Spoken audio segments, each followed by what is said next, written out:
Hello, this is James.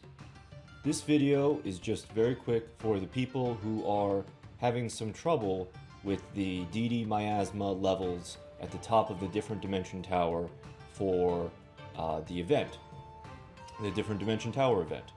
And you can totally use your normal beater deck, that's what I used, but you'll want to make sure that you have at least some of these money cards in order to make the grind not totally suck, because not only does the DD Miasma knock increasing amounts of life points off of your total, Konami is also pushing the super rares and the ultra rares of the Rampage of the Forest box pretty hard, and I think that they saw my rare and normal card combo video.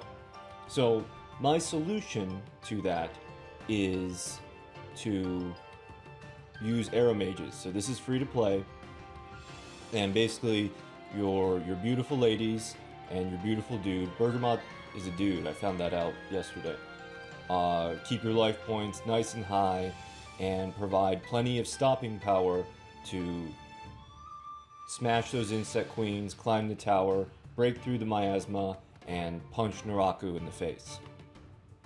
Now, so that's it for the intro. The rest of this video will just be me using this deck to rip through some AIs, and at the very end, we will have the goodie bag. It's good to be back in the middle. Roll the clips! So here's our first battle, the first of 5, and we're playing the Karate Man. And these AI battles, they're not just a slog. It's important to wow, this is a terrible hand.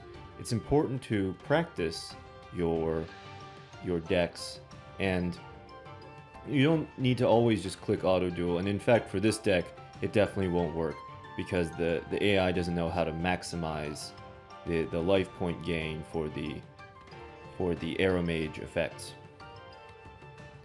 So here we play Jasmine, we draw a card, and then as they attack into her, we pop Gaia and we draw another card, and then finally we get something usable. And so plays like this that you can practice without hassle. So here we can go for game by normal summoning our Rose Lover, tribute taking, and then banishing her from the graveyard. But he has the trap card that shuffles monsters back into the deck, but we win anyway. And ooh, bonus battle against the Levia Dragon Daedalus. Now I am going to have another, I do have another Arrow Mages PvP deck in the works. So this isn't it for Arrow Mages. I think that it's important to practice with them, because I think that going forward they're going to be a free-to-play staple, because well, they're fun. They have a lot of interlocking effects. So for example, Rosemary, you have to practice having awareness of Rosemary's position changing effect, because it is mandatory and it only applies to face-up monsters.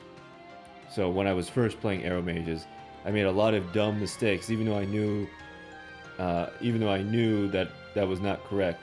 I just kept having the instinct of, oh, I'll gain the life points and then I'll use Rosemary like I would AD changer. I'll flip the opponent's monster into face-up attack position so that he can receive Bergamot, and instead I had to change either Rosemary or Bergamot into defense position, and it was very embarrassing. So use the opportunity to practice your decks, and especially this Arrow Mages deck, because we have another card.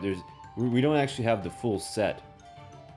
I know that Rose Lover is an honorary Arrow Mage, but the official 4th Arrow Mage is Arrow Mage Kanaga, and I can see why Konami held off on releasing her.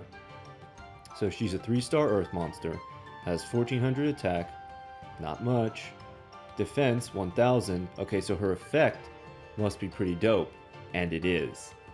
While your LP is higher than your opponent's, face-up monsters your opponent controls lose 500 attack and defense. Snap! Once per turn, if you gain LP, are you ready for this? Target one spell or trap card your opponent controls, return it to the hand.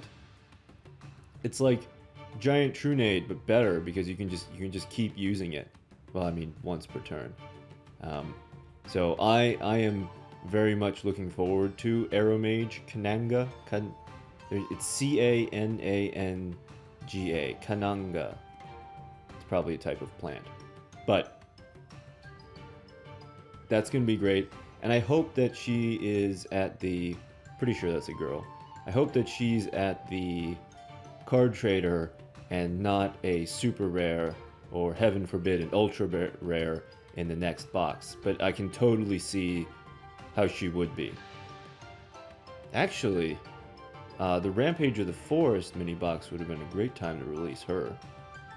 But they're probably waiting. They're waiting. This is pretty, like, just a free return of spells and traps. That's very strong. And oh, okay, so here we're at the tower boss monster, and all the insect queens in the world. Oh, he has a tackle golem, tackle monster, just like us. Cannot stand in the might of the arrow mages. Now their effects don't apply at first. Half of the effects don't apply at first. So no piercing damage, no free normal summon, and no blocking Karibos. But you gotta whittle them down. You gotta chip that stone. See, there we are. Now we're at full power. And we're gonna draw a card.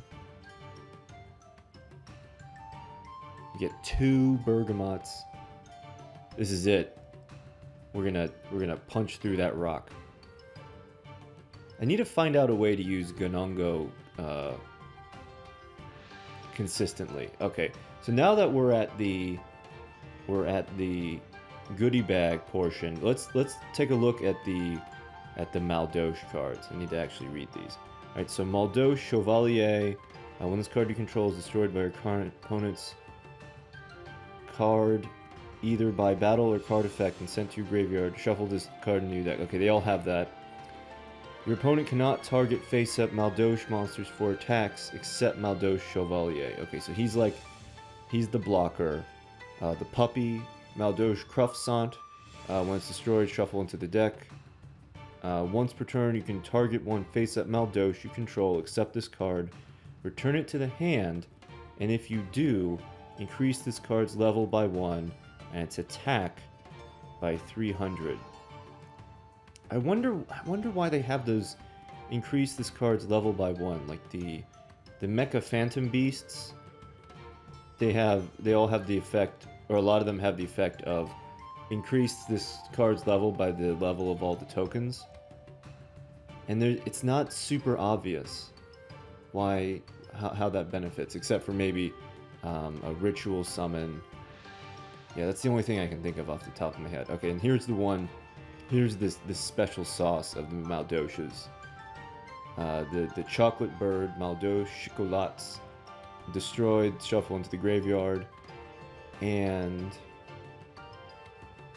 once per turn, when the battle position of a Madolche monsters you control is changed and is now face up. Okay, so from face down defense to face up attack position. While this card is face up on the field, except during the damage step, you can target one monster on the field, change it to face up defense position, and if you do, unless it is a Madolche monster, cannot attack, and also its effects are negated. Okay, so it's like an unhappy girl. If you have a Madolche and I think that includes this card, and you flip it up into face up attack position. Oh, there he is. There's Chocolats.